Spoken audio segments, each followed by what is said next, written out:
So many jackals and other animals in the forest, but there will be only one lion. Tamil সিনেমার পর্দা কাঁপানো superstar Thalapathy বিজয় এবার রাজনীতির ময়দানেও দেখিয়েছেন বড় চমক। তামিলনাড়ু বিধানসভা নির্বাচনে একক বৃহত্তম দল হিসেবে উঠে এসেছে তার দল তামিলাকা ভেট্রি কাজাগাম।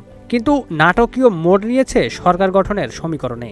234 সদস্যের বিধানসভায় সরকার গঠনের জন্য প্রয়োজন 118টি আসন, সেখানে বিজয়ের দল পেয়েছে 108টি আসন। পরে কংগ্রেসের সমর্থন মিললেও মোট সংখ্যা দাঁড়িয়েছে 113তে, অর্থাৎ এখনও সংখ্যাগরিষ্ঠতা থেকে 5 আসন দূরে রয়েছে বিজয়ের টিভিকে।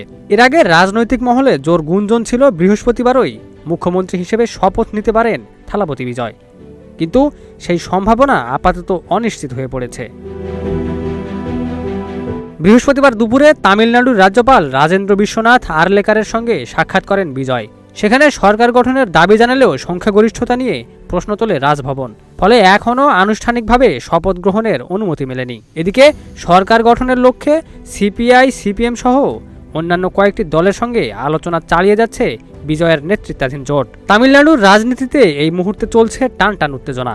সিনেমার পর্দার নায়ক কি শেষ পর্যন্ত বাস্তব রাজনীতিরও মুখ্যমন্ত্রী হতে পারবেন, নাকি জোটের অঙ্কই বদলে দেবে পুরো দৃশ্যপট, সেটি এখন দেখার অপেক্ষা। Ekramuzzaman, news flash 71।